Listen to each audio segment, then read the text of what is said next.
Yang bisa nge-on Kang Deddy nih. Saya kan sebagai ini nih. Host ya. Sudah.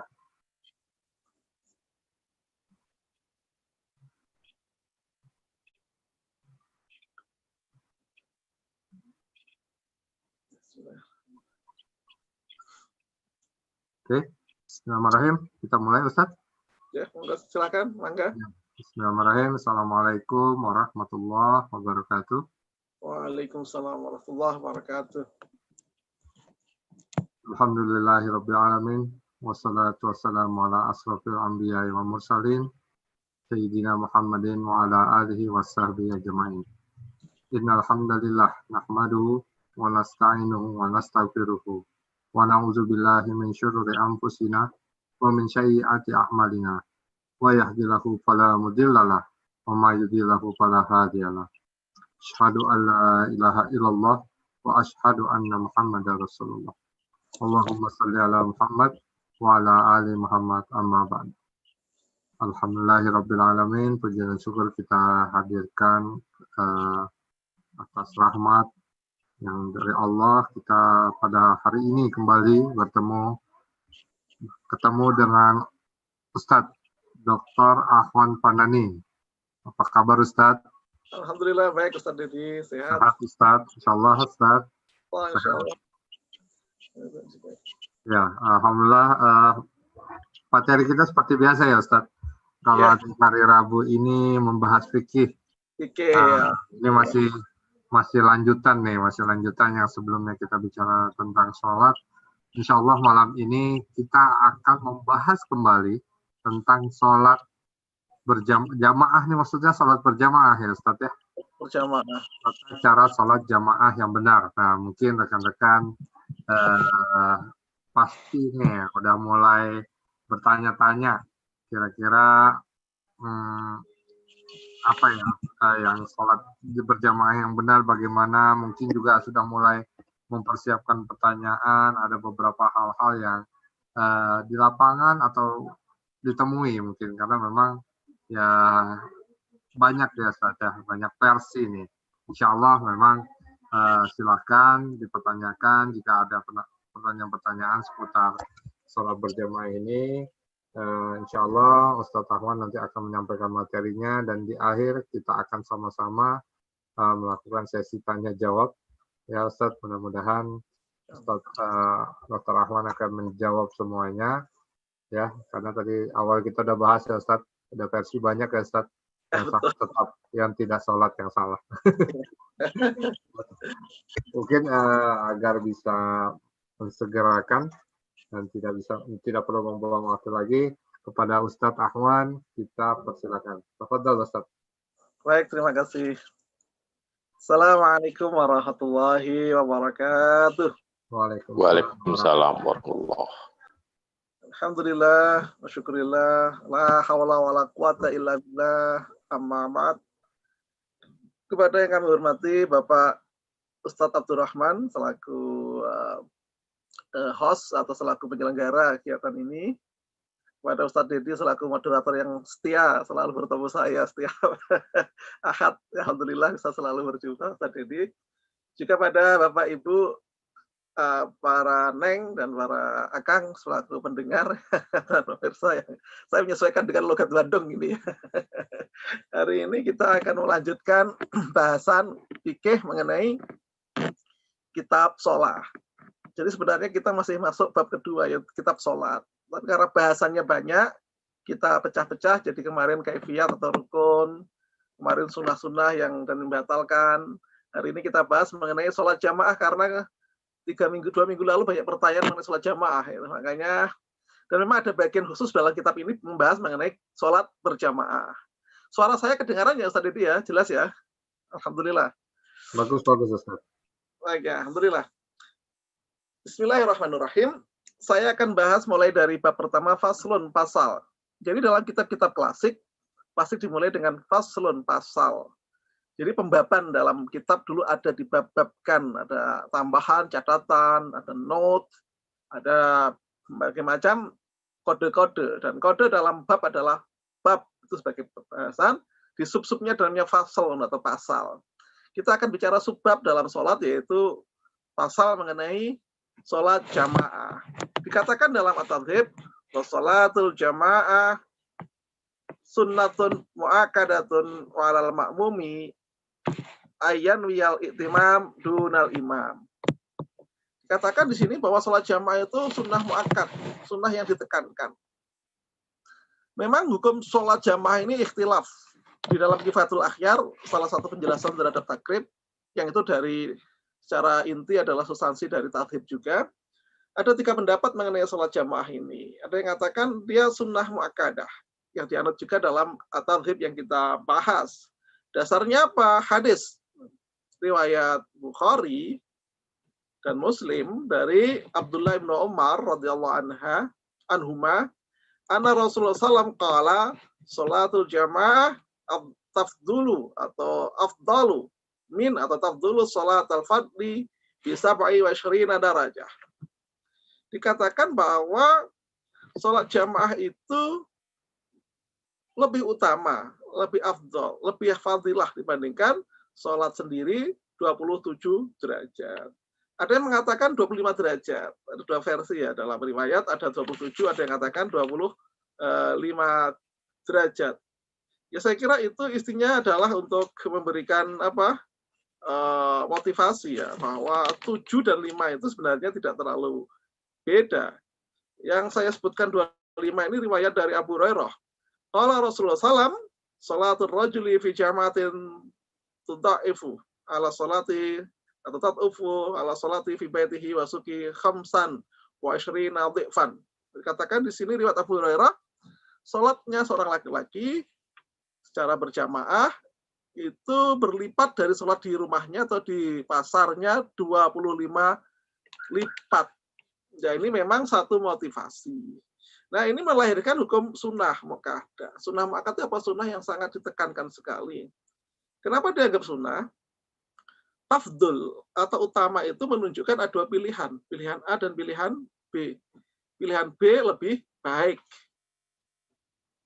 A dan B, yang B lebih baik. Apakah yang A jelek? Tidak juga. Baik, tapi B lebih baik. Jika demikian, sholat sendiri juga utama. Tapi sholat jamaah lebih utama. Karena itulah dihukumi di dalam kitab ini sebagai sunnah mu'akkad. Sangat disarankan. Ada juga yang mengatakan bahwa hukumnya fardu kifayah. Artinya harus ada di antara umat Islam yang menjalankan sholat jamaah. Tidak boleh satu desa itu tanpa sholat jamaah. Entah sholat jamaah itu di rumah sendiri atau di masjid. Tetapi dianjurkan ada di dalam satu desa itu tempat jamaah itu harus diusahakan ada. Maka di dalam riwayat dikatakan mamin. Dalam riwayat Abu Dawud dan Ahmad dan Nasai, mamin salasatin fi qaryatin aw badwin la tuqamu fi musallah illa istahwadha alaihim syaitan fa'alaikum bil jamaah fa inna ma ya'kulu dhi'bu minal ghanamil qasiyah. Di sini dalam riwayat ini disebutkan tiadalah 3 orang dalam satu desa atau satu perkemahan orang Badui. Jadi orang Badui itu tinggal di padang pasir. Dia tidak tinggal di desa tapi bertinggal bangun kemah besar itu di daerah-daerah pastoral. Maka mereka berpindah-pindah, tetapi jumlahnya kan banyak. Tidak satu grup itu tidak hanya 2 orang, 3 orang, banyak. Maka di dalam riwayat dikatakan bahwa jika ada satu desa, ada badwin, yang 3 orang minimal itu, tidak didirikan sholat, jamaah, maka setan akan menguasainya. Maka dikatakan, fa'alaikum bil jamaah fa inna ma ya'kulu dhi'bu minal ghanamil qasiyah. Maka dirikanlah jamaah. Karena serigala itu akan memakan kambing atau domba yang terpencil. Maka diibaratkan kalau tidak ada jamaah, ini sangat mudah kena masalah karena goda setan karena nggak ada ukhuwah, nggak ada ikatan-ikatannya itu.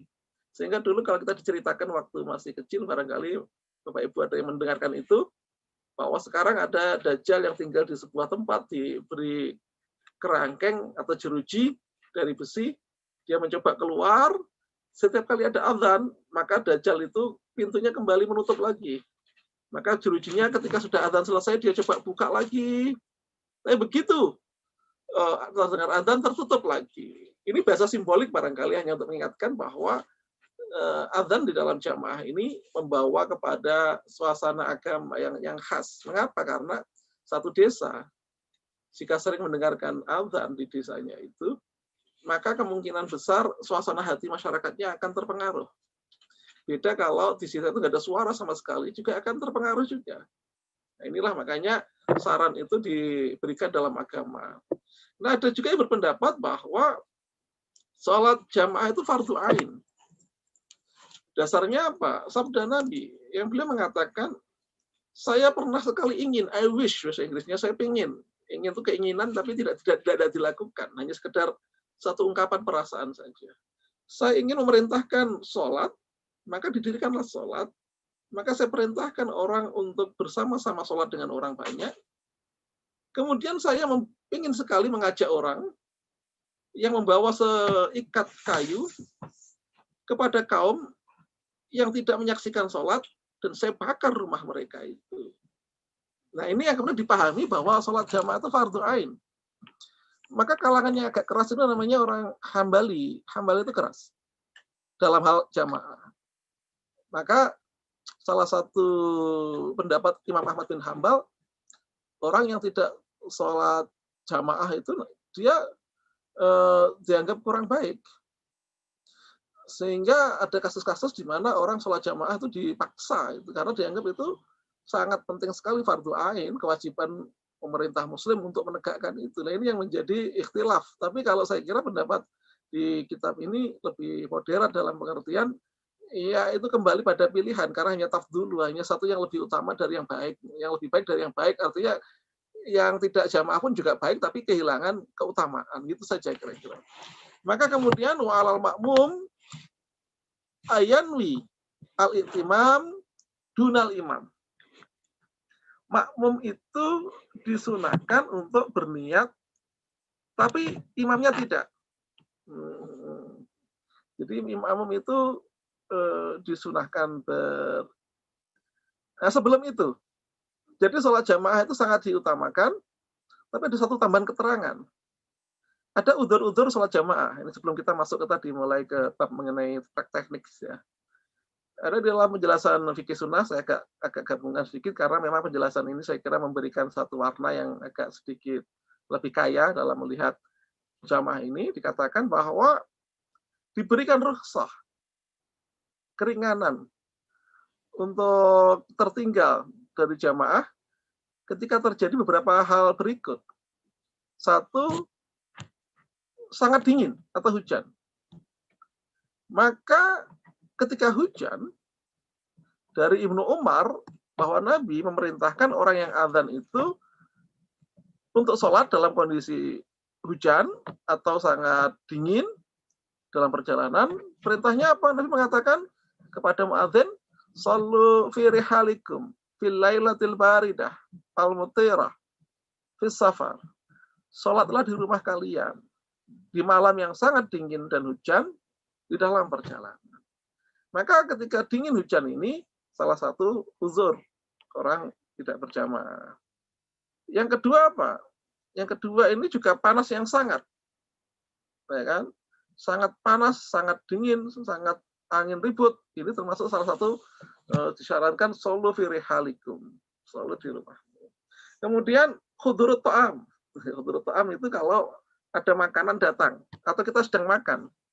Ada riwayat dari Ibnu Umar, kalau Nabi SAW, "Idza kana ahadukum 'ala ta'am fala ya'jal hatta yaqda hajatahu minhu wa in uqimas shalah."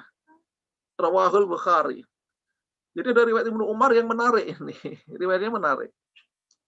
Ibnu Umar mengatakan, Nabi bersabda, jika salah satu di antara kalian sedang makan, jangan tergesa-gesa sampai dia menyelesaikan hajatnya. Tapi makannya selesaikan dulu. Wa in uqimas shalah, meskipun salatnya sudah didirikan, sudah diiqamah itu sudah didirikan, makan dulu aja. Nah, ini yang memang tampaknya kok bagi kita mungkin menjadi satu pertanyaan. Kenapa nggak cepat-cepat makannya? Gitu. Tapi dia tidak selesaikan karena sholat itu diutamakan dalam kondisi orang itu farih itu lebih tenang, ya, tidak ada hal yang urgen yang membuat dia tidak konsentrasi. Maka yang keempat dikatakan hal yang membuat orang bisa khulu takhalluf atau meninggalkan jamaah adalah mudafa'atul akhbathin. Orang yang ngempet hajat, mengempet itu apa ya? Menahan hajat, ya, seperti menahan buang air kecil, menahan buang air besar. Fa'ana Aisyata qalat sami'tu Nabiy sallallahu alaihi wasallam yaqul la salata bi hadratil ta'am wala huwa yudafil akhbathin. Rawahu Ahmad wa Muslim wa Abu Dawud. Jadi ada riwayat Aisyah. Dari Aisyah yang diriwayatkan oleh Ahmad, Muslim, dan Abu Dawud dikatakan Aisyah berkata, Nabi bersabda, jika salah satu di antara kalian, janganlah sholat bihadratit ta'am, dengan adanya makanan. Kalau ada makanan datang, jangan sholat dulu, makan dulu, biar tidak terganggu. Maka lebih baik kita makan ingat sholat daripada sholat ingat makan. Tetapi ini tidak bisa menjadi patokan, ya. Jadi dalam pengertian tidak bisa menjadi pukul rata, tetapi ini secara prinsip bahwa kalau ada makanan, sholat jamaahnya ditunda dulu, makan dulu. Karena orang lapar, orang sangat lapar, orang sangat tua, itu tidak bagus untuk menahan, untuk sholat. Walau wa yudafil akhbathin, juga orang yang menahan hajat, buang air kecil maupun besar, jangan sholat ketika kondisi itu tidak diutamakan. Nah, inilah beberapa pertimbangan di mana sholat jamaah itu diundur atau tidak dijalankan di masjid karena alasan-alasan di atas, mulai dari dingin atau sangat hujan atau sangat gelap sehingga kita nggak ada teman, atau keamanan, atau badai, dan seterusnya. Kemudian adanya makanan.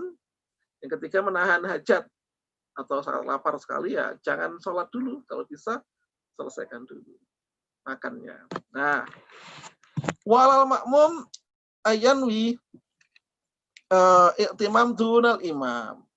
Jadi makmum ini disarankan harus niat untuk berjamaah. Imamnya ya otomatis ketika imam misalnya sendirian, dia sholat sendiri awalnya. Katakanlah makmum ini saya jamaah. Imamnya bisa berubah niat, saya jadi imam, enggak apa-apa. Nah, ini dibolehkan. Jadi imam tanpa niat sudah jadi imam juga bisa, tapi makmum harus niat menjadi makmum. Niatnya tidak perlu dirinci. Artinya begini, yang penting niat saya berjamaah menjadi makmum, gitu aja cukup. Tidak perlu kemudian saya makmum pada siapa, itu enggak perlu. Karena kaidah fikih mengatakan malah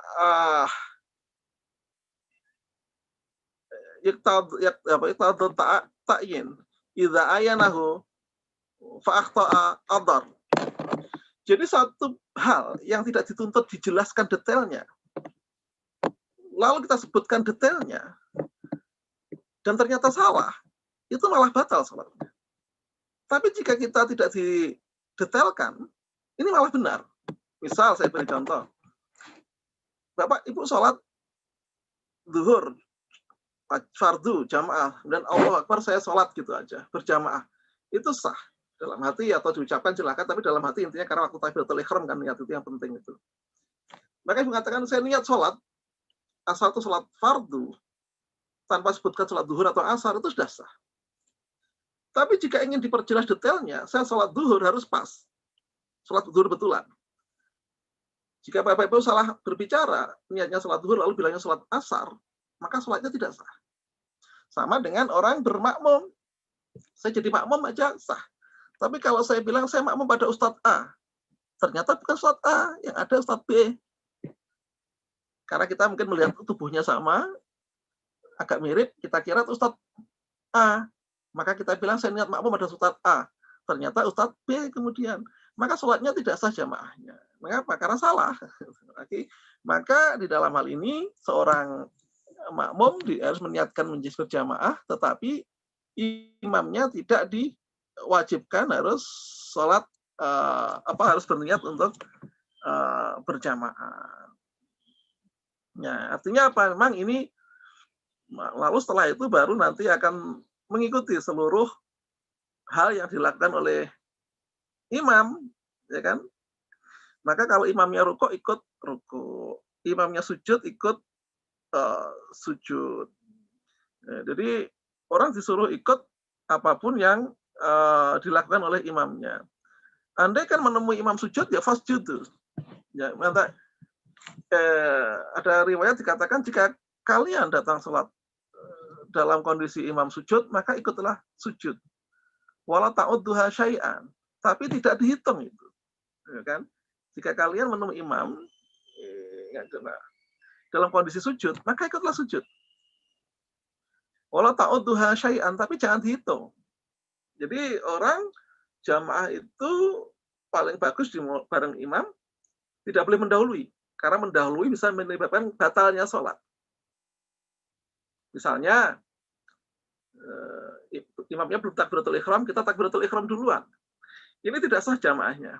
Mengapa? Karena belum ada jamaah, dia sudah mulai dulu. Padahal ukuran jamaah dimulai oleh imam, bukan oleh makmum. Demikian juga orang yang salam duluan. Imamnya belum salam, dia salam duluan. Maka tidak sah jamaahnya. Batal jamaah. Nah, maka tidak boleh mendahului imam. Termasuk di tempat ya, tempat berimam. Memang dalam riwayat-riwayat, Nabi sholat dengan banyak sahabat seperti Ibnu Abbas, Jabir sholat ke kiri, Nabi sendirian, lalu oleh Nabi dipindah ke kanan. Ibnu Abbas sholat di kiri Nabi, oleh Nabi kepalanya dipegang, diputar ke sebelah kanan. Lalu orang berkesimpulan kalau begitu, sholat ini berjamaah itu makmumnya di kanan kiri. Tapi ingat, tidak disarankan imam berdiri di depan, tidak disarankan makmum berdiri di depan imam, tidak boleh itu. Maka sebagian ulama mensarankan, meskipun makmum di depan bersama di kanannya imam atau di kirinya imam, kalau di kirinya enggak ya, di kanannya ya, di kanannya, maka tetap kalau bisa makmumnya agak mundur, khawatir kalau dia melampaui imam. Kalau sama boleh, tapi jangan di depannya. Dan kalau sama itu riskan kalau nanti gerakannya waktu sholat gerak lama-lama makmumnya di depannya imam. Maka lebih baik agak belakang sedikit biar tidak terjadi kondisi di mana makmum mendahului imam. Tidak disarankan betul. Bahkan bisa membatalkan sholat kalau bukan membatalkan jamaah. Ini yang menjadi riskan ya. Nah, ini yang untuk syarat untuk berniat yang disyaratkan adalah menjadi makmum, tapi tidak disyaratkan menjadi imam.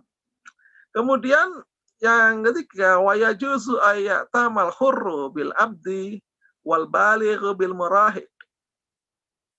Boleh budak bermakmum kepada boleh orang merdeka bermakmum pada budak dan orang balik pada anak-anak. Kemarin pertanyaan, boleh nggak anak-anak menjadi imam? Boleh, tetapi diutamakan yang balik ya, karena yang balik itu lebih punya kewajiban sholat, yang belum balik belum wajib sholat, itu kan? Maka dikatakan dalam satu riwayat, dalam riwayat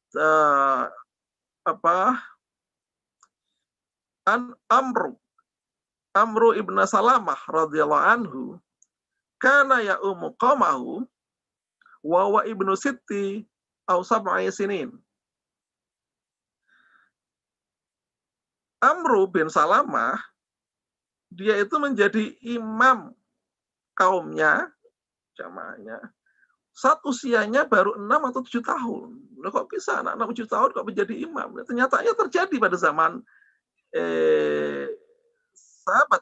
Ini juga terjadi. Imamnya anak usia 6 atau 7 tahun. Tapi mungkin dia bacanya bagus, ingatannya banyak, hafid. Maka yang dimaksud dengan akro, yang diutamakan jamaah adalah imamnya orang yang paling bagus bacaannya, itu bukan hanya bagus, tapi dalam pengertian ingatan dia, hafalan dia dari Quran itu dia yang paling banyak itu diutamakan. Jadi lebih utama mana orang yang hafalnya hanya sholatnya jamaah, ayat sholat pertama baca apa? An-Nas. Rakaat kedua Al-Falaq. Besoknya lagi Al-Ikhlas. Rakaat keduanya Inna a'tainakal kautsar. Itu boleh, tidak ada salahnya. Tetapi memang diutamakan akro. Akro itu yang bacaannya panjang. Sebenarnya punya ingatan-ingatan terhadap bacaan-bacaan Al-Quran yang panjang. Ini diutamakan. Kemudian ada saki riwayat. Di sini dikatakan wala tasihhu qudwatu rajulin bi imra'atin. Menurut kitab ini tidak sah laki-laki bermakmum pada perempuan. Memang ini menjadi perbincangan ya, dasarnya apa ini dasarnya? Ya kan? Sebenarnya tidak ada dalil yang betul-betul kuat, tapi ada satu riwayat Ibnu Majah yang mengatakan Nabi bersabda, "Ala la ta'ummanna imra'atun rajulan." Ketahuilah, janganlah seorang perempuan menjadi imam seorang laki-laki. Riwayat Ibnu Majah, tapi hadis ini masih menjadi perdebatan ulama mengenai kesahihannya. Yang lain hanya pedoman umum ya. Pedoman umumnya apa? Ar-rijalu qawwamuna 'alan nisa bima faddala ba'dhum ba'dha. Laki-laki lebih menjadi pemimpin bagi perempuan atas keutamaan yang diberikan salah satu berdiri atas yang lain. Bima anfaqu dan atas dinafkahkan. Tapi konteksnya lebih pada keluarga sebenarnya itu. Ada lagi la yuflihul qaumun walau amrohum imro'atun. Ada yang mengatakan bahwa dasarnya apa? Tidak sukses kaum yang persoalannya serahkan pada perempuan. Tapi ini konteksnya juga bukan konteks sholat. Ini konteksnya konteks pemimpinan negara. Dalam kasus di mana Nabi ditanya kondisi orang di Persia. Persia ketika itu rajanya meninggal, punya anak perempuan. Dijadikanlah dia itu pengganti dari kaisar. Dan Nabi dimintai pendapat. Nabi mengatakan, ya satu kelompok tidak akan sukses dipimpin perempuan, tapi yang dimaksud adalah kasusnya kerajaan Persia tadi, tidak secara umum. Jadi memang kalau kita lihat bahwa hadis yang kuat yang bicara mengenai larangan perempuan menjadi imam ini, hadisnya tidak terlalu kuat sebenarnya, tapi memang dianggap di dalam prinsip umum, laki-laki qawwam lebih utama pemimpin, maka ini berlaku umum dalam Al-Quran juga, laki-laki diutamakan dalam fikih klasik pun demikian. Nah, ini memang ya orang boleh ikhtilaf ya. Memang ada yang kemudian kemarin membolehkan laki-laki imam menjadi perempuan di Amerika namanya Aminah Wadud Hussein. Dia menjadi khatib Jumat. Dia aktivis gerakan gender perempuan, feminisme. Dan dia memulai menjadi imam dan khatib Jumatan di Amerika. Tapi memang reaksinya keras dari banyak kalangan ya, karena memang kitab-kitab klasiknya masih mengatakan tidak sah laki-laki bermakmum pada seorang perempuan. Nah, diutamakan juga imam itu kalau satu tempat ya diutamakan orang lokal juga. Ini yang ketiga, tambahan dari tadi. Diutamakan imam itu orang lokal. Dasarnya apa? Dasarnya adalah riwayat Abu Dawud. An Malik ibnu Huwairith radhiyallahu anhu qala sami'tu Rasulullah sallallahu alaihi wasallam yaqul man zara qauman fala ya'ummahum wal ya'ummahum rajulun minhum. Hadis ini mengatakan dari Malik bin Huwairith, dia mengatakan, saya mendengar Rasulullah SAW bersabda, barang siapa mengunjungi satu kaum, satu komunitas atau masyarakat, maka janganlah dia menjadi imam komunitas itu. Hendaklah yang menjadi imam adalah orang-orang di antara mereka. Jadi meskipun orangnya kita ulama, datang ke satu desa, sudah ada imamnya, biarkan imamnya jadi imam. Kita nggak perlu menggantikan. Kecuali memang dia mempersilahkan betul, ya itu urusan lain ya. Tapi secara prinsip, ya, biarkan dia jadi imam. Kita nggak perlu merasa jadi ulama lalu menggantikan dia dengan keinginan kita. Tidak disarankan itu.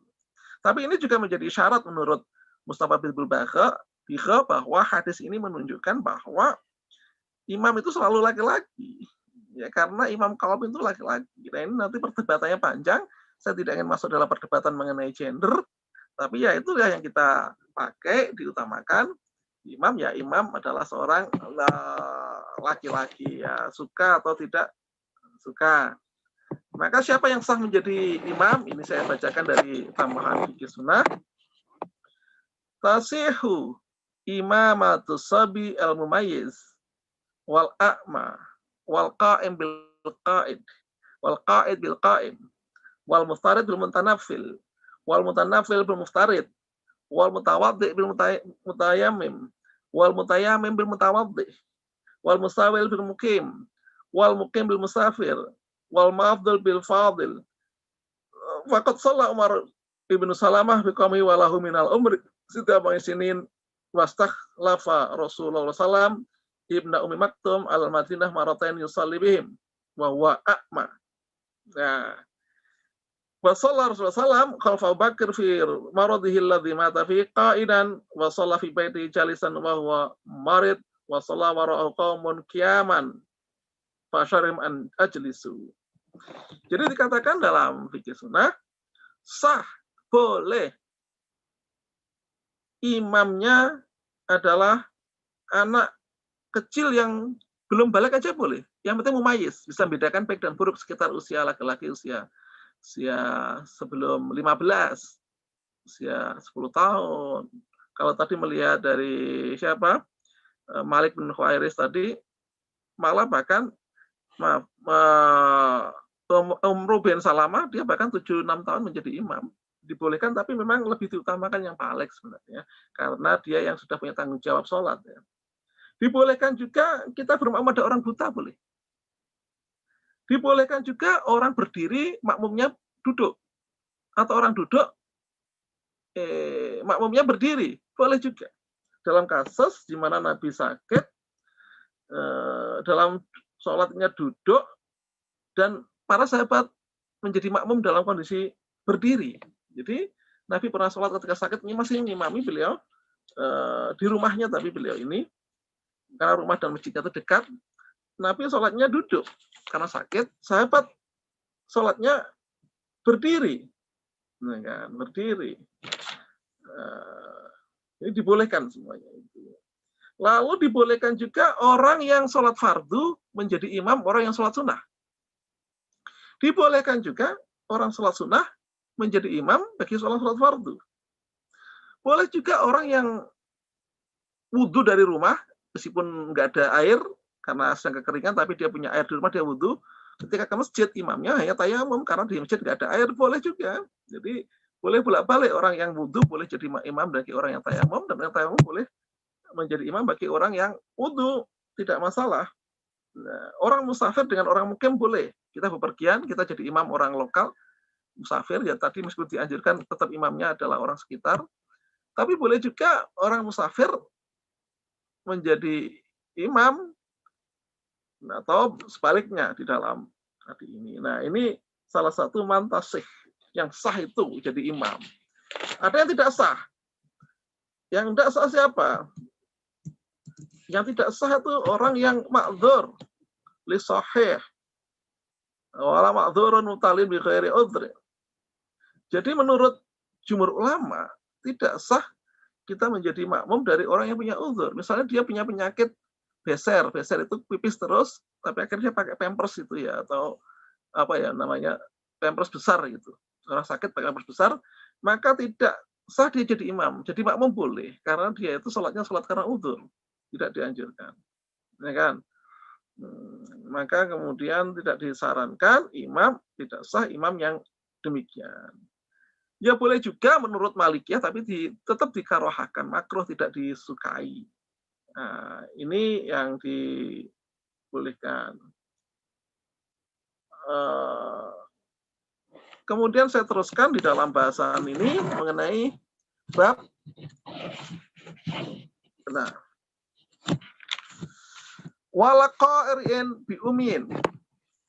Maka tidak dianjurkan untuk menjadi imam orang yang tidak bisa baca Quran, baru belajar alibata, sholat, menjadi imam bagi orang yang pandai bacaannya. Tidak sah menurut kitab ini, bahkan sangat tegas, tidak. Jadi tidak boleh orang yang nggak bisa baca Quran jadi imam bagi orang yang bisa baca Quran. Diutamakan adalah akro. Memang ini skala prioritasnya beda-beda.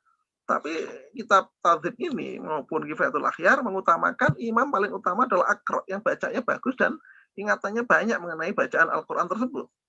Nah, ini yang kemudian dikatakan walaqari'in bi ummiyin. Orang yang bisa membaca Quran atau bagus tidak disarankan menjadi makmum, tapi dia jadi imam. Dan yang orang tidak tahu ya harus ikut. Kadang-kadang problemnya adalah orang bacanya salah-salah, tapi kalau dipercaya di satu kampung, dia jadi imam.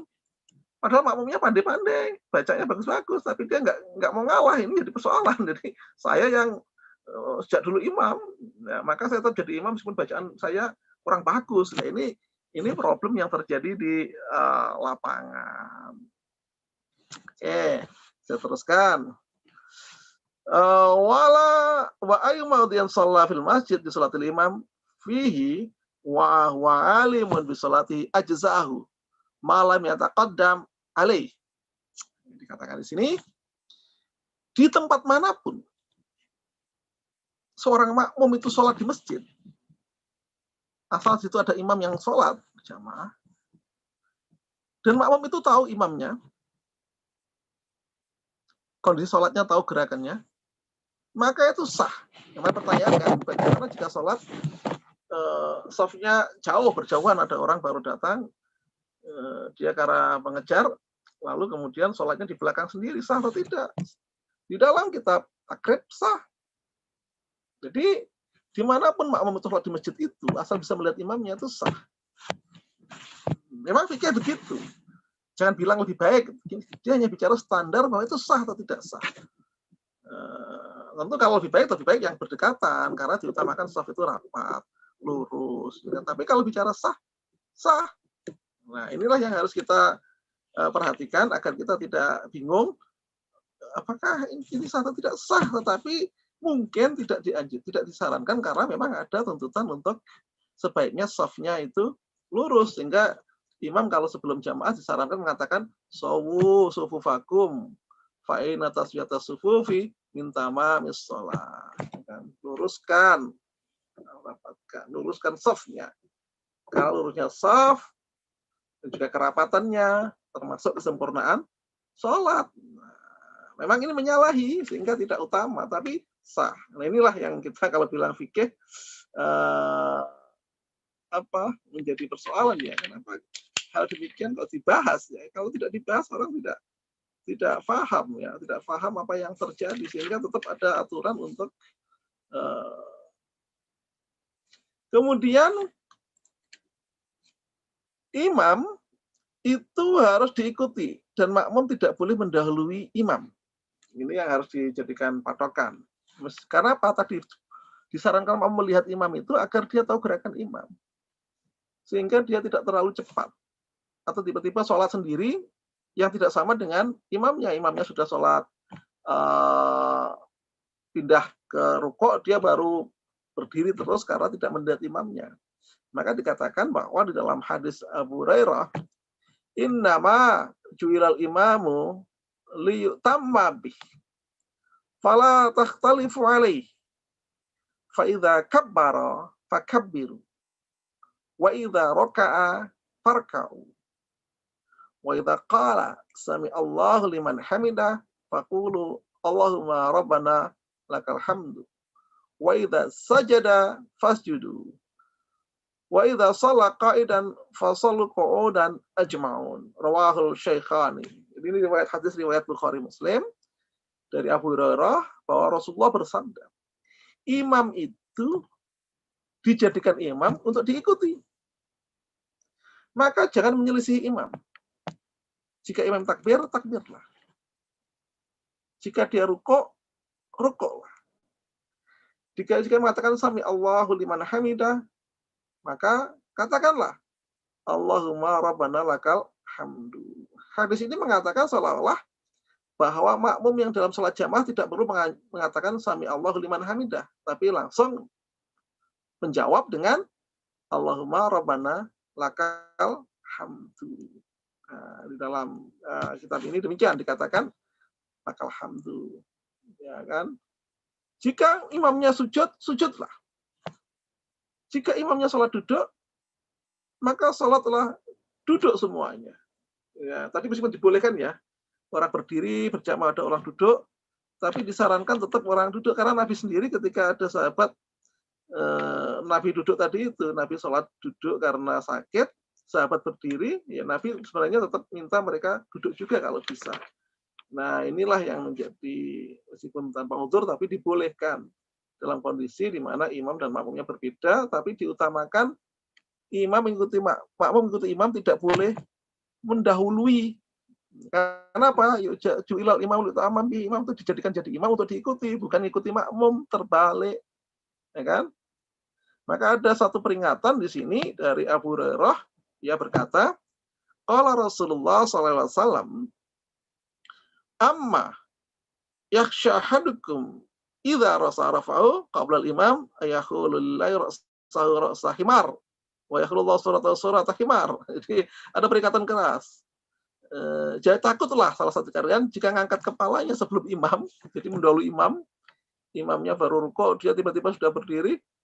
Hati-hati, hati-hati. Jangan-jangan Allah mengubah kepalanya dengan kepala keledai suatu saat, atau mengubah bentuknya dengan kepala keledai nanti di akhirat. Ini sebenarnya itu peringatan keras ya, jangan sholat mendahului imam, ya kan? Tidak disarankan sholat mendahului imam. Maka dilihatlah tadi syaratnya adalah lihatlah kondisi imam. Kalau Anda jamaahnya panjang, ya kan dari depannya kelihatan nanti. Nah, kelihatan depan. Maka syarat di sini dibolehkan ikut imam sepanjang tidak mendahului imam. Artinya di dalam masjid berjauhan boleh, tapi tidak dianjurkan. Sah sholatnya berjauhan dengan imam atau dengan jamaah yang lain, tetapi tidak dianjurkan. Tapi sholatnya sah selama dia tidak mendahului gerakan imam. Wa in shalla fil masjid wal ma'mum kharijal masjid qariban minhu wa huwa alim sholati falaha ilin hunaka jaza. Katakan di sini di dalam tatib ini,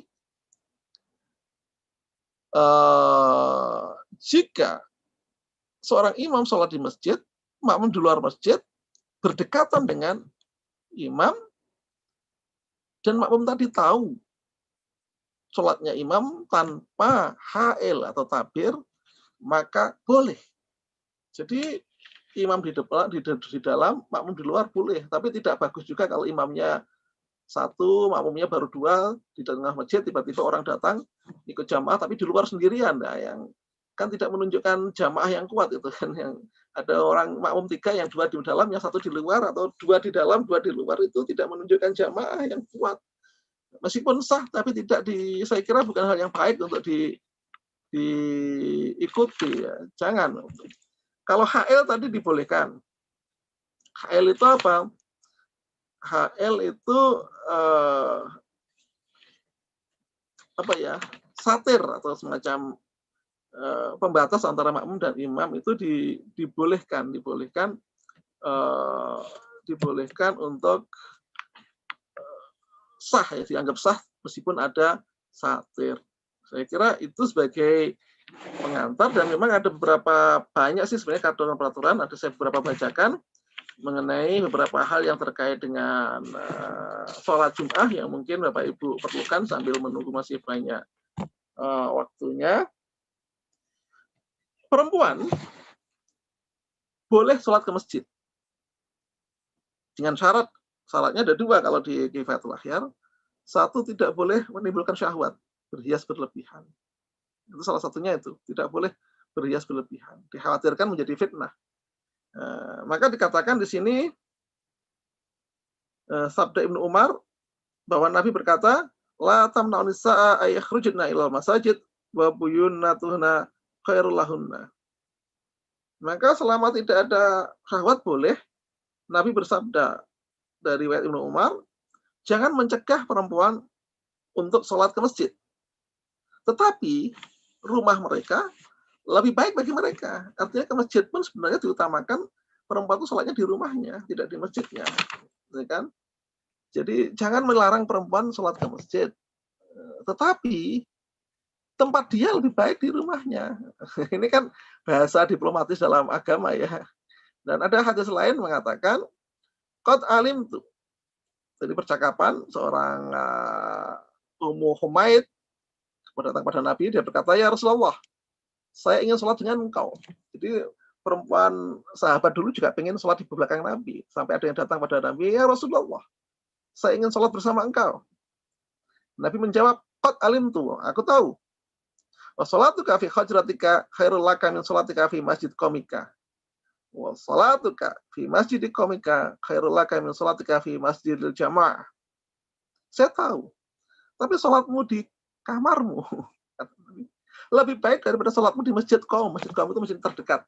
Jadi Jadi masjid itu ada dua kategori, masjid qaum itu dekat. Masjid yang mungkin digunakan hanya untuk sholat fardu, tapi tidak untuk berjamaah. Jadi masjid itu ada dua ya, masjid jami dan masjid bukan jami. Kalau yang digunakan Jumatan namanya masjid jami. Kalau masjid yang hanya untuk sholat waktu namanya masjid qaum. Ini di kita langgar musola lah, gitu kira-kira musola atau langgar. Zaman Islam dulu masjid itu syaratnya berat ya.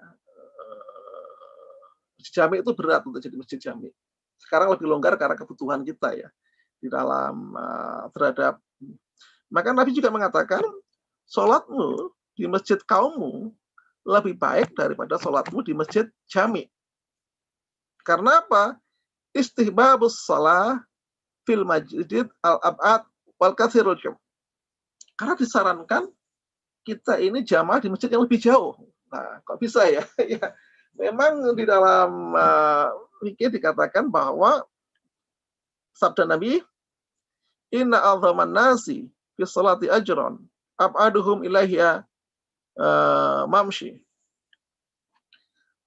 Riwayat Muslim dari Abi Musa dikatakan Nabi bersabda, orang yang paling banyak pahalanya dalam sholat adalah orang yang paling jauh perjalanannya. Jadi kalau jamaah semakin jauh semakin banyak pahalanya. Disarankan. Tapi ada juga perkecualian, jika kalau dia pergi ke jauh semuanya masjid kaumnya sekitarnya sepi atau tidak ada yang sholat, ya tidak dianjurkan, lebih diutamakan mengisi masjid di sekitarnya. Tapi kalau bicara jauhnya jamaah, yang paling jauh lebih utama dari jalannya, dari prosesnya, perjuangannya. Tapi jika masjid di sekitarnya itu sepi atau dikhawatirkan bubar, ya diutamakan di masjid sendiri. Nah, ini yang harus dilihat. Istihbabu sa'i ilal masjid bis sakinah.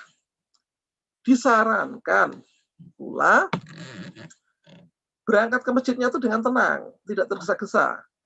Tidak tergesa. Ada satu riwayat Abi Qatadah, dia mengatakan, bainama nahnu nusalli ma'an Nabi sallallahu alaihi wasallam id sami'a jilbatu rijalin falamma shala qala ma sya'nukum qalu istajalna ila shalah qala fala taf'alu id ataytum as-salah fa alaikum sakinah fama aqraqtum fasallu fama matakum fatimu rawahu syaikhani. Jadi ini hadis sahih riwayat Bukhari Muslim yang diriwayatkan oleh Abu Qatadah. Dia mengatakan, ketika kami sholat bersama Nabi, beliau mendengar orang ramai-ramai lah, orang laki-laki pada ramai. Lalu saat sholatnya selesai, jamaah selesai, Nabi bertanya, masya'nukum, ada apa kalian ini? Kalau istajalna ila shalah, kami ini tergesa-gesa ke sholat Nabi. Nabi menjawab, qala fala taf'alu. Idh ataytumus shalah fa'alaikumus sakinah. Fama aqra'tum fasallu. Jika kalian datang ke sholat, maka hendaklah tenang, jangan tergesa-gesa. Apa yang kalian dapati? Fasallu, artinya imam sedang apa? Ikuti saja. Wa ma fatakum fa'atimu. Dan apa yang lewat, ya sempurnakan. Nah, ini maka tidak dianjurkan sholat ke masjid dengan tergesa-gesa. Ya, yang didapatkan apa? Maka dikatakan di dalam riwayat Abu Hurairah, jika kalian mendengar iqamat, maka pergilah ke sholat dengan tenang. Jangan tergesa-gesa. Apa yang kalian dapat, ikuti sholatnya itu imam. Yang lewat, sempurnakan. Itu saja. Kemudian disyaratkan imam itu itolatur rakatul awal. Rakaat pertamanya kalau bisa yang panjang jadi imam ini. Imam itu kan menunggu makmum. Kalau bisa makmum ditunggu. Sekira makmumnya nanti ada yang imam sudah rukuk, dia akan masih dapat tapi agak tergesa-gesa, ditunggu sebentar. Maka sebaik-baik imam adalah kalau sholat rakaat pertamanya membaca bacaan yang panjang. Tujuannya apa? Agar makmumnya bisa mendapati jamaah itu karena bacaan pertamanya panjang, jangan dibalik. Rakaat pertama pendek, masih mulai, masih ancang-ancang sehingga nggak usah terlalu berat-berat. Yang kedua baru panjang, kebalik. Yang pertama panjang. Kenapa? Untuk menunggui agar makmum lain tidak ketinggalan. Meskipun disyaratkan secara umum di dalam jamaah, imam itu takhfif. Takhfif itu apa? Meringankan. Jangan terlalu dibolehkan juga jamaah satu orang dengan satu imam.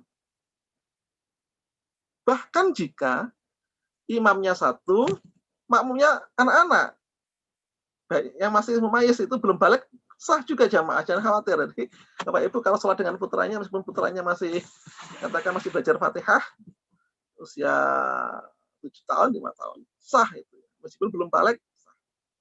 Demikian juga sah laki-laki jadi imam bagi perempuan sendirian. Tidak disyaratkan harus mahram, tapi lebih baik hati-hati untuk menjaga fitnah ya. Kalau di tempat-tempat yang sepi ya, janganlah sholat jamaah imam dengan perempuan yang lain di tempat yang sepi berduaan ya, tetap tidak dianjurkan lah, meskipun dibolehkan demikian, tapi tidak dianjurkan. Jadi boleh pada dasarnya bersama ini, karena riwayatnya banyak dari Ibnu Abbas, dia mengatakan saya tinggal bersama bibiku Maimunah istri Nabi. Lalu Nabi sholat di malam hari. Lalu Ibnu Abbas ini kok ikut-ikutan sholat bersama Nabi, ada di kirinya Nabi, lalu Nabi kepalanya dipanggil, diletakkan di kanannya. Artinya apa? Bahwa Nabi menjadi imam dari Ibnu Abbas yang masih kecil, masih belum dewasa, tapi sudah bisa membedakan baik dan buruk, maka diputar jadi jamaah lah dia itu, ya kan? Maka dari riwayat juga, man istaiqadha minal laili faiqadha Allahu fasalli raka'ataini jama'an kataballahu minadz dzakirin katsiran wa dzakirat. Barang siapa bangun malam dan bangunkan keluarganya, maka sholat 2 rakaat semuanya berjamaah akan disebut tulis sebagai orang yang ingat kepada Allah dan banyak zikir. Baik, ini banyak sekali masih bab-bab. Saya kira tidak saya bahas satu per satu. Jadi memang ada beberapa hal yang memang kita sudah kemarin singgung. Saya tambahi beberapa aspek. Ada juga mufarokoh ini, yang farokoh, terakhir mufarokoh. Mufarokoh itu apa? Berpisah dari jamaah. Jamaah itu apa? Jadi ada kalanya kita berjamaah boleh keluar dari jamaah. Kok bisa jelas jamaah? Iya. Misalnya apa di sini contohkan dalam fikih sunnah. Orang boleh mufaraqatul imam. Jadi orang tidak lagi ke jamaah itu boleh. Alasannya apa? Jika imam terlalu panjang bacaannya, padahal Anda tergesa-gesa, misalnya sedang ada tugas, imamnya asik panjang bacaannya, maka Anda boleh niat sendirian. Saya nggak jamaah lagi, meskipun tadi sudah awalnya jamaah ya. Lalu selesaikan sholatnya agak cepat, lalu dia pergi. Atau tiba-tiba sakit perut, sakit perut. Imamnya masih asik bacanya panjang, khusyuk. Padahal Anda sudah tidak khusyuk karena sudah perutnya nggak enak. Anda bilang khurut mufaraqah, saya tidak lagi bermakmum. Saya percepat sholat sendiri, boleh juga di situ. Tapi kalau ada di tengah-tengah jamaahnya banyak, di tengah-tengah ya percuma kan, nggak bisa keluar, nggak bisa melewati jamaah yang lain. Ini kalau misalnya makmumnya hanya satu, imamnya satu, mudah itu kan. Nah, itu yang kedua. Boleh juga mufaraqah dalam kondisi sakit.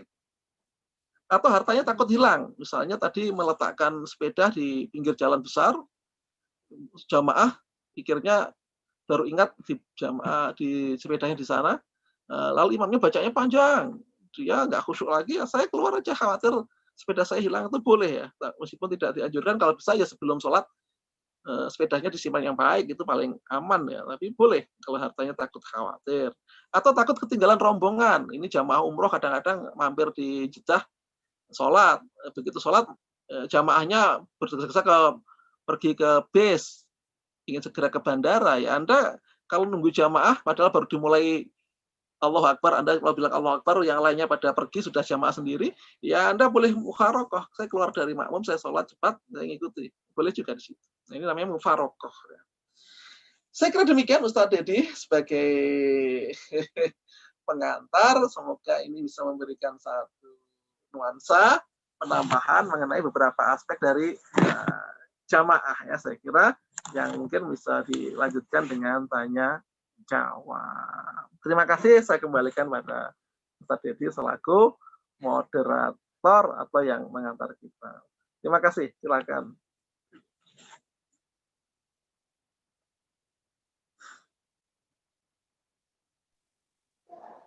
Suaranya Ustaz Dedi belum dinyalakan. Wah. Afwan. Alhamdulillah, jazakallah khair Ustaz Ada beberapa materi pembahasan yang Ustadz sampaikan terkait dengan sholat berjamaah.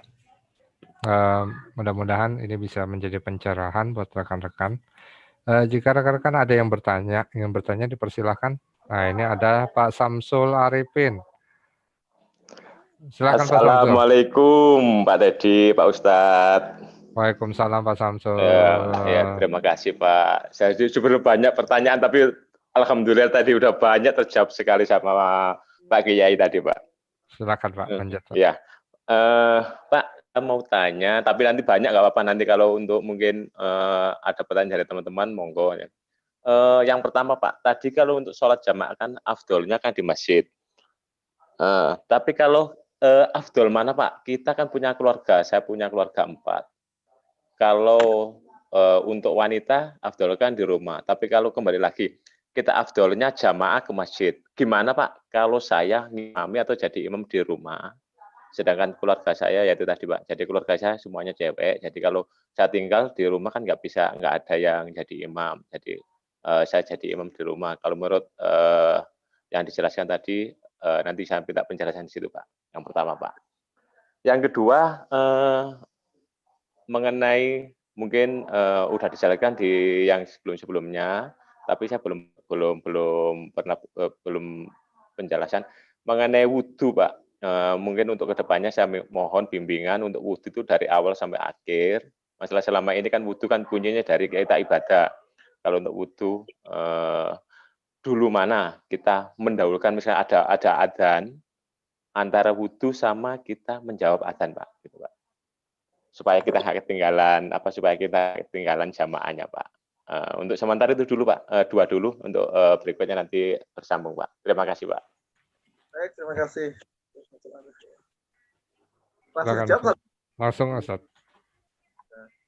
Ya baik, utama mana sih kita di masjid atau di rumah ya? Sebenarnya gini, jadi alasannya Bapak adalah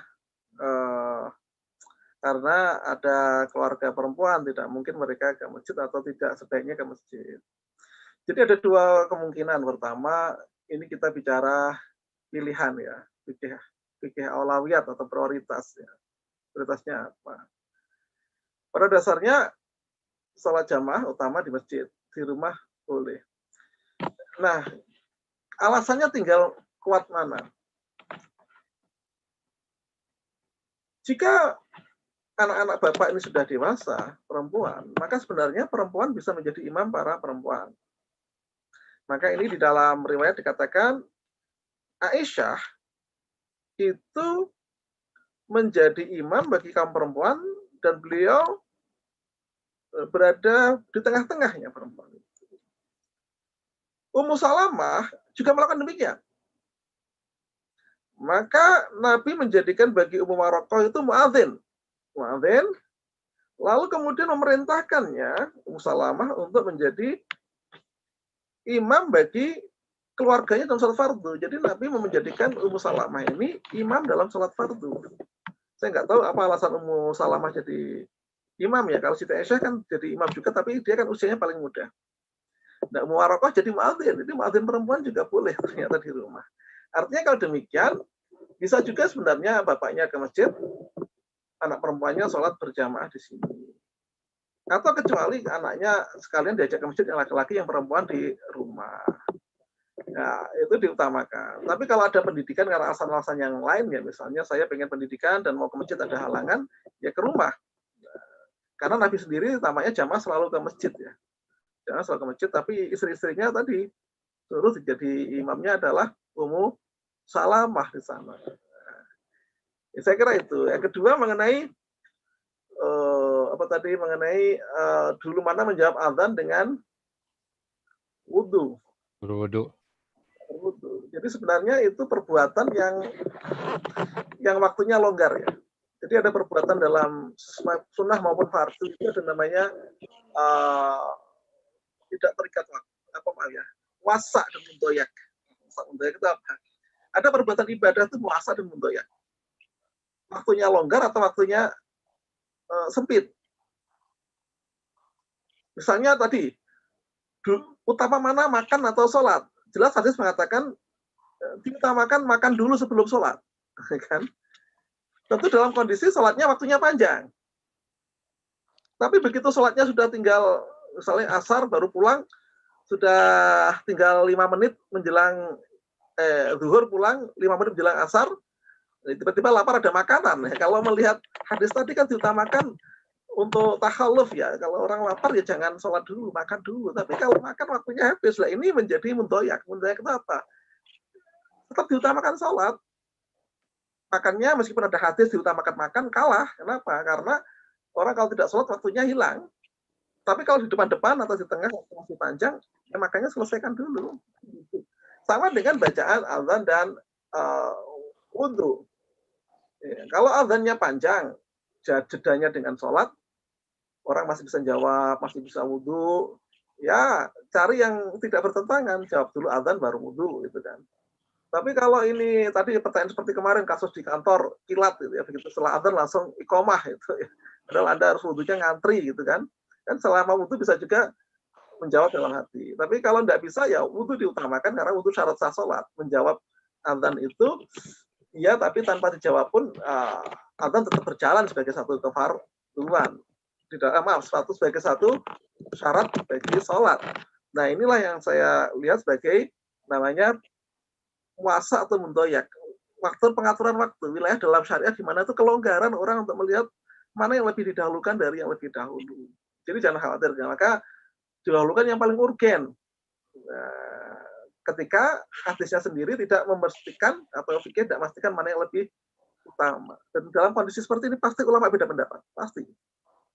Maka kalau saya lihatlah kepada skala prioritas. Kalau waktunya panjang ya dijawab dulu adzan baru wudhu. Tapi kalau sangat sempit, orang sudah besar dan harus ngantri pergi dulu, mungkin sudah nggak konsentrasi ya wudhu. Saya kira itu Pak Samsul ya, memang ada dimensi kita memilih ijtihad. Jadi ibadah juga ijtihad ya. Ijtihadnya bukan ijtihad Bapak Ibu menggali hukum, menyimpulkan hukum, tidak. Tapi ijtihad untuk memprioritaskan mana yang paling tepat dalam situasi tertentu. Jadi kita ini sebagai orang yang melakukan ibadah, tetap ada ruang kita tuh menentukan. Contohnya misalnya, ada pertanyaan, tetangga saya, orangnya tidak mampu, nggak punya pekerjaan, tapi rumahnya gedung besar sekali, ngalahkan rumah saya. Saya rumahnya lebih kecil, tapi saya punya usaha tetap dan cukup. Apakah tetangga saya perlu saya beri zakat? Nah, ini kan susah menjawabnya. Dia nyatanya tidak bekerja, nggak punya pendapatan, tapi rumahnya besar. Saya rumahnya lebih kecil, tapi pendapatan saya rutin cukup. Nah inilah wilayah ijtihad, di mana kita sendiri memutuskan yang lebih tepat. Boleh konsultasi, tetapi pada prinsipnya dicarilah jalan agar tidak saling menghilangkan. Maka dalam hukum itu dikatakan ikmalud dalil afdalu min ihmaliha. Mengenai semuanya dalil atau tuntutan agama yang benar itu lebih baik daripada mengalahkan salah satu. Kalau bisa dua-duanya ya jangan milih salah satu. Gitu. Kalau bisa dua-duanya pilih salah satu. Jadi, kalau pilih utama berarti kan mendahulukan salah satu atau mengalahkan salah satu. Tapi kalau bisa dua-duanya ya kenapa harus berpikir afdal gitu ya. Dua-duanya. Saya kira demikian Pak Arifin jika bisa menjawab pertanyaan Bapak tadi. Terima kasih. Ya, mudah-mudahan bisa terjawab pertanyaan Pak Samsul. Siap, Pak. Iya, rekan-rekan yang lain jika ingin bertanya dipersilakan. Satu lagi, Pak, bisa, Pak? Silakan Pak Samsul. Sambil iya, Pak. Sambil menunggu teman yang lain, Pak, ya. Ini sering kejadian, Pak, waktu kita sholat. Kan tadi disebutkan bahwa untuk sholat kita nggak boleh waktu kita mau kayak buang hajat, kita menahan atau mengalah hajat, kita sholat dulu. Tapi kebetulan kita, waktu kita sholat, di situ kita pingin buang air, pingin kentut lah kita aja Pak. Itu kan kita nahan, pasti kan nahan. Dan itu kan pasti itu kita ada gerakan, jadi nggak konsentrasi sampai kadang-kadang sampai apa ya sakit lah. Itu gimana nanti hukumnya? Itu yang keduanya pernah juga melakukan kita waktu sholat kan kita terlalu dingin, jadi kita sampai menggigil, kita gerak sampai intinya sampai 3 sampai 4 kali gerakan berturut-turut untuk menahan kedinginan. Lah itu gimana Pak untuk sah sholatnya Pak? Berarti batas ya, Ustaz, batas. Ya, batas. Kita batas boleh gerakan. batas bergerak. Ya, yang pertama tadi apa yang pertama tadi? Yang kedua gerakan menahan kentut Pak. Yang pertama Pak, kita menahan kentut. Ini sudah sholat jamaah di tengah-tengah lagi kan? Ini kalau kentut, kalau dikentut kan nanti mau keluarnya bingung, hanya di tengah-tengah diam aja kan nggak enak juga.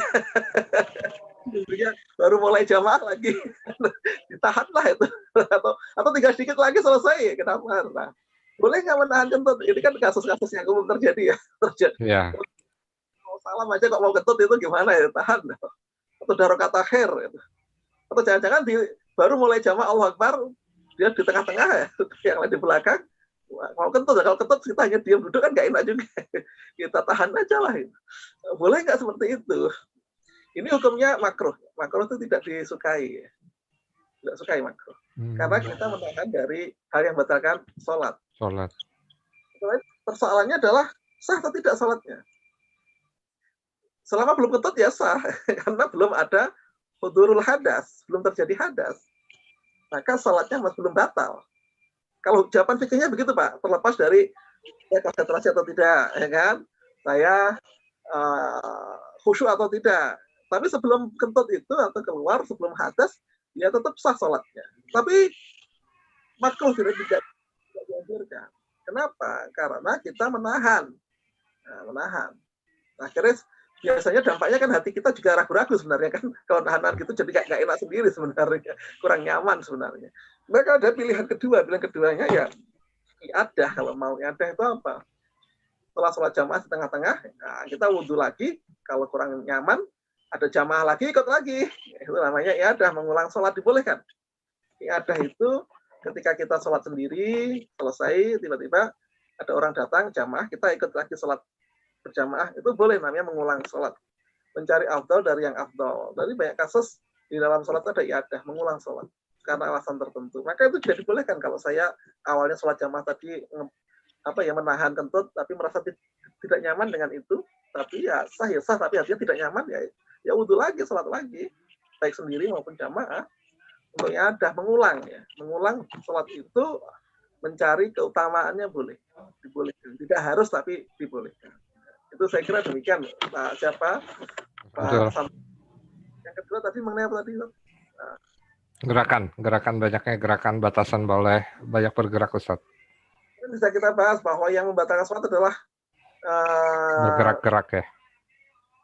Yang banyak ini, jadi dalam fikih ini paling susah itu batasan sebenarnya. Batasan itu kan tidak ada secara real dalam hadis, tidak ada ya. Cuma dilarang banyak bergerak. Tetapi berapa kali kan nggak ada ukuran dari Nabi. Iya. Maka ada muncul dua pendapat. Satu pendapat seperti orang Syafi'iyah yang menggunakan ukuran kuantitatif kan. Banyak itu apa? Kuantitatif. Banyak itu kalau jamak ya 3. 2 belum banyak. Padahal di Indonesia banyak dimulai dari 2. Jadi kan gerakannya hanya 1 yang boleh. Nah ini ukurannya kuantitatif. Yang kedua ukuran Maliki. Maliki ini ukurannya tidak demikian. Ukurannya urf. Urf itu apa? Urf itu adalah persepsi kita secara umum gerakan ini sedikit atau banyak. Nah, ini menjadi tidak terlalu jelas ya, tidak terlalu jelas batasannya. Tapi terjadi dalam banyak kasus, misalnya Nabi sholat. Nabi ini sholat menggendong cucu perempuannya, namanya siapa? Lupa saya. Ketika Nabi berdiri, digendong. Ketika Nabi rukuk, diletakkan. Nabi sujud, Nabi berdiri, digendong lagi. Ini kan tambahan di dalam sholat. Tetapi dibolehkan karena uzur. Pertanyaan Pak tadi, Pak Samsul terkait dengan menambah gerakan karena alasan kesehatan. Nah, ini menghilangkan apa? Menghilangkan dingin.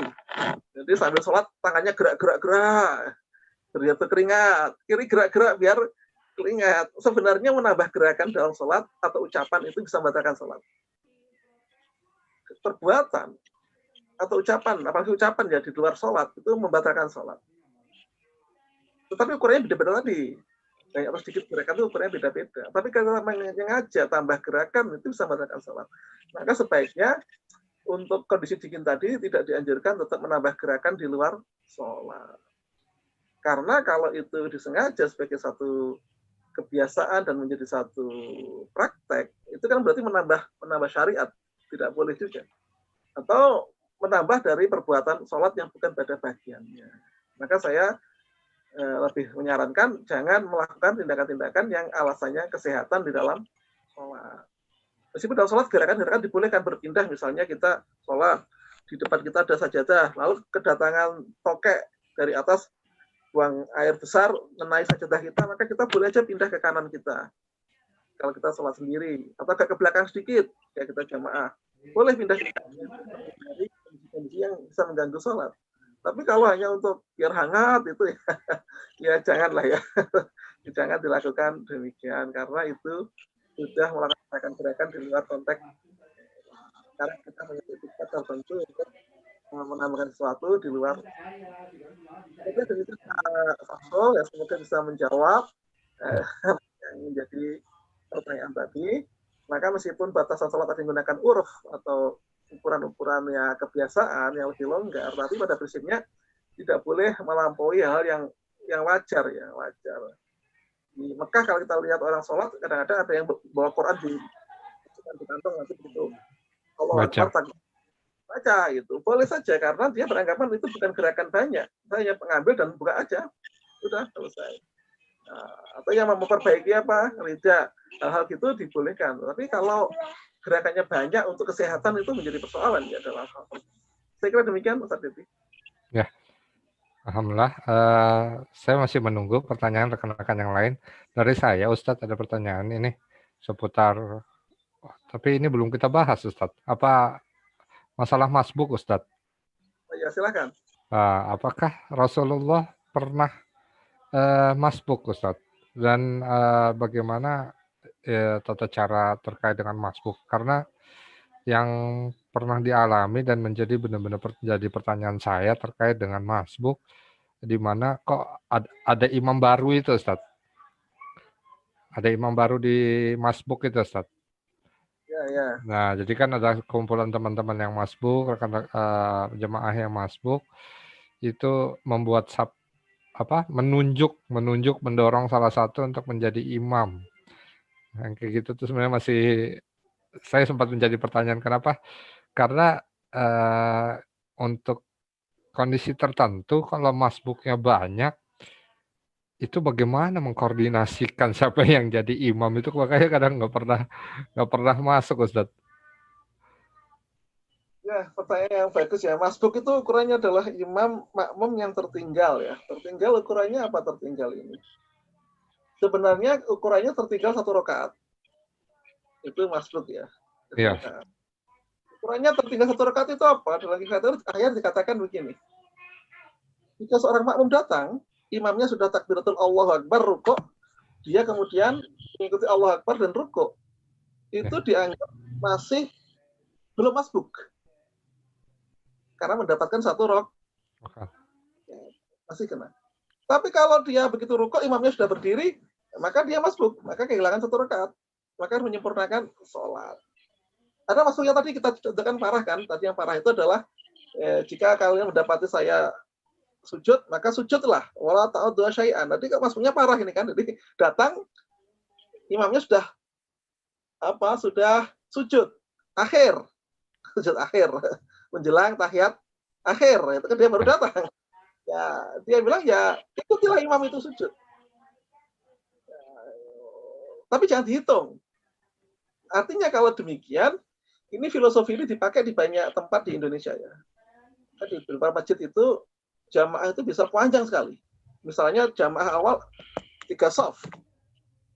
Begitu selesai ada yang masbuk, ya kan? Nah, itu begitu sampai selesai ada masbuk lagi belakangnya. Jadi yang depan jadi imam, yang makmum jadi imam, tadi dijadikan imam. Beres-beres. Lagi ikuti lagi, jadi sampai tiba-tiba sholat jamaah di belakang dekat situ, menyambung. Itu ada yang menggunakan pola seperti itu dengan prinsip bahwa semacam ada imam, ya ikuti jamaah awal, tidak membuat jamaah baru. Ada orang yang berpikir demikian, dia mengutamakan jamaah awal, tidak membuat jamaah baru. Tapi kadang-kadang ada orang yang utamanya, imamnya sudah hampir selesai, sudah hampir salam ya, kita ada yang telat 3 orang kan, daripada kita hanya dapat salam saja, mending kita jamaah sendiri. Nunggu sholatnya selesai baru kita berjamaah. Ya, itu terjadi. Boleh tidak seperti itu? Ini namanya ikhtiar. Kalau saya melihat ikhtiar apa? Pilihan ya. Karena memang hadisnya sebenarnya kalau kita melihat kalau ada imam sujud pun kita ikuti sebenarnya. Tapi kalau menghitung itu tidak dihitung. Ya, akhirnya orang berpikir ya Daripada nanti setelah salam kita sendiri-sendiri kan 4 orang, karena hanya ikut imam pertama hanya kita ikuti tahiyat akhir, lalu imamnya selesai, kita 4 orang jadi munfarid semuanya. Sendiri-sendiri kan. Daripada gitu mending saya tunggu saja, setelah selesai baru kita berempat berjamaah. Pikiran-pikiran ini ternyata dalam prakteknya terjadi semuanya, dan saya kira ini pemahaman yang ya saya bolehkan aja, no problem. Bukan karena mempermudah, ya memang ada pertimbangan-pertimbangan di mana jamaah yang pertama tadi tidak memungkinkan pelestarian ketika diteruskan. Karena kalau diteruskan akhirnya 4 rakaat itu orang sendiri-sendiri. Ya kalau berdekatan, kalau jauh-jauh akhirnya ada 4 orang sholat berjauhan sendiri-sendiri setelah imamnya selesai. Inilah akhirnya orang memilih untuk menunggu imam selesai. Apalagi tadi Ustaz pertanyaan tadi? Tadi menggantikan imam. Ada namanya istikhlaf. Nabi itu pernah sholat dalam kondisi Nabi telat. Jadi imamnya adalah Imam Abu Bakar. Ketika Nabi datang, sahabat itu memberi tanda kepada Abu Bakar, diberi tanda. Abu Bakar tidak mendengar. Lama-lama dia memperhatikan bahwa Nabi datang, maka dia memberi isyarat Nabi untuk maju. Nabi tidak mau melanjutkan. Lalu setelah selesai sholat, Nabi bertanya pada Abu Bakar, kenapa kamu tadi mengkode saya untuk jadi imam? Abu Bakar mengatakan, saya tidak merasa layak. Ada Rasulullah kok saya menjadi imam. Kan ada kalau kita lihat ini kan pertanyaan toh. Abu Bakar kok jadi imam kok tengok-tengok ya kan? Nengok Nabi beri kode juga. Apa bukan tambahan itu. Nah inilah yang kadang-kadang memang menjadi pertanyaan kita. Seberapa banyak sih gerakan dibolehkan? Akhirnya kan begitu. Ada jamaah Nabi datang beri kode, ada Abu Bakar yang jadi imam beri kode, itu bersiul atau apa itu, atau memberikan tasawufako atau apa ya, beri kode. Ini artinya bahwa pernah terjadi di mana imam menjadi diganti. Maka dikatakan menggantikan imam itu boleh. Jadi boleh menggantikan imam karena alasan tadi itu, alasan mungkin yang aslinya lebih utama belum hadir, imam utamanya belum hadir, lalu yang ada anak muda suruh jadi imam, ternyata ketika jadi imam, imam aslinya yang hadir itu datang. Ya, boleh aja di istikhlaf. Saya kira itu, jadi ada Nabi kasus mengalami itu. Terima kasih. Ya, dipersilahkan jika ada pertanyaan kembali. Ya. Yang lain? Bu Mira biasanya tanya. Oke. Mira hari ini. Iya, biasa Bu Mira nanya ya Pak Ustadz ya. Jadi kan yang tanya-tanya Ustaz Samsul, Bu Mira. Itu Bu Mira. Waalaikumsalam. Tuh, Bu Mira. Saya Mira ditunggu sama Ustadz Ahwan. Silakan. Ustadz, saya mau tanya ya. Ketika itu kan saya ikut sholat berjamaah maghrib di suatu masjid Ustadz. Tapi pas rakaat kedua itu imam melakukan kunut Ustadz. Oh, kunut. Saya kan nggak pernah kunut Ustadz. Saya mengaminin saja. Apakah sholat maghrib saya itu sah Ustadz? Pertanyaan kedua, kalau kita gimana Ustadz? Pandemi atau sebelum pandemi? Sebelum lagi pandemi Ustadz, minggu lagi kemarin. Ya. Di minggu kemarin lagi pandemi. Karena lagi musim nih kunut. Ya, silakan yang kedua apa Bu? Yang kedua apa, Tamira? Yang kedua, kalau lagi sholat berjamaah ketika imam membacakan surat kan kadang di samping saya terkadang berisik ngikutin gitu Ustadz. Apa hukumnya Ustadz? Kan biasanya harusnya di dalam hati ya Ustadznya ngikuti. Tapi ini kan berisik jadi kitanya nggak khusyuk itu Ustadz. Hukumnya gimana ya Ustadz, baiknya mengikuti imam membaca atau kita mengikuti teman yang bersuara Ustadz? Terima kasih. Baik, terima kasih Teh Mira. Dengan pertanyaan ini jadi lengkap ya pertemuan kita ya, para penanya yang rutin sudah bertanya. Iya. Tadi apa tadi itu ya? Tadi yang pertama. Yang apa tes tadi? Kunut. Kunut Ustaz. Memang ada namanya kunut nazilah. Kunut dalam kondisi darurat ya, dalam kondisi darurat itu sebenarnya lahir dari Bani Zakwan kalau nggak salah. Jadi Bani ini orang yang susah, artinya orang yang bepergian lalu kena musibah, ditolong umat Islam, diberi makanan, lalu dia malah merampok. Jadi setelah dibantu merampok gitu. Sehingga Nabi marah ketika sholat adalah namanya kunut nazilah, yaitu mendoakan Bani Zakwan. Bacanya pendek sekali ya, bacaannya bacaan langsung, tidak ada bacaan resminya itu. Maka untuk kunut nazilah ini menjadi persoalan dari hal bacaannya apa. Tapi aturannya ada, syariatnya ada. Ketika kondisi darurat. Nah, termasuk COVID itu darurat atau tidak? Ini pertanyaan kan? Zona merah berarti kan darurat. Kalau zonanya tidak merah, tidak darurat. Nah, kalau saya tidak biasa kunut, lalu imamnya kunut bagaimana? Ya, didengarkan saja, mau amin silakan, tidak juga tidak apa-apa. Karena memang di dalam hal yang sifatnya bacaan imam, kita dianjurkan ikut. Dalam pengertian, ikut itu tidak harus ikut baca, tapi mendengarkan. Mendengarkan itu hal yang harus. Mendengarkan. Kalau amin itu sunnah ya, mau silakan, mau tidak apa-apa, tapi mendengarkan. Maka dengarkan saja Bu kalau imamnya kunut. Nah, bahwa kunutnya pakai apa, tidak apa-apa pilihannya karena itu lebih longgar. Yang kedua mengenai tadi apa? Tadi yang kedua? Bacaan ini Pak, bacaan pas imam bersuara. Imam baca surat. Baca surat terus ada makmum ya ada bersebelahan dengan Teh Mira itu bersuara Ustaz. Ada pendapat sebagian orang ya di banyak santri ya kadang-kadang berpandangan bahwa orang sholat itu harus baca Fatihah. Membaca itu ukurannya apa? Minimal dia mendengarkan bacanya sendiri. Dan itu berlaku juga ketika sholat jamaah. Jadi kalau jamaah begitu imamnya selesai dia baca Fatihah, diupayakan mendengar sendiri bacaan itu dengan memahami bahwa bacaan itu harus didengarkan. Nah ini yang memang menjadi persoalan ketika mengganggu tetangganya. Kalau saya sendiri melihat bahwa membaca Fatihah bagi yang sudah kita bahas, bahwa dalam sholat jamaah, bacaan imam bisa menjadi bacaan makmum. Maka qiraatul imam, qiraatul makmum. Maka andaikan makmumnya telat, begitu datang imamnya sudah rukuk, dia nggak baca Fatihah, itu tetap sah dapat 1 rakaat. Karena ikut bacaan imam. Bahkan di dalam fikih sunnah dikatakan, andaikan imam salah bacaan, itu sah. Kenapa? Karena ikut bacaan makmumnya. Sah juga. Artinya kalau makmumnya baca Fatihah loh itu. Maka kalau makmumnya tidak baca Fatihah, ya imamnya bacanya benar. Bacanya benar. Nah, maka dalam kondisi ini memang kita sebaiknya melatih untuk yaitu tadi ya sabar untuk melihat orang-orang yang punya pemahaman demikian ya gimana ya mungkin diingatkan agar nggak terlalu keras gitu aja ya. Yang penting berbisik sendiri. Karena sebenarnya andaikan dia tidak baca Fatihah keras-keras pun tetap sah sebenarnya. Yang penting kan baca, tidak harus mendengarkan sebenarnya, membaca. Kalau dengan Allah insya Allah mendengar. Seperti kasus kemarin antara Umar bin Khattab dan Abu Bakar. Abu Bakar kalau sholat malam suaranya rendah sekali. Tanya oleh Nabi, ya Abu Bakar, kenapa suaramu rendah? Karena saya menghadap Tuhan yang maha mendengar. Tidak perlu saya keras-keras. Dalam sholat jamaah sendirian itu. Sementara Umar keras-keras. Lalu Nabi mengatakan, ya ambillah tengah-tengahnya. Tengah-tengah dalam Qurannya tidak terlalu keras, tapi dalam sholat malam.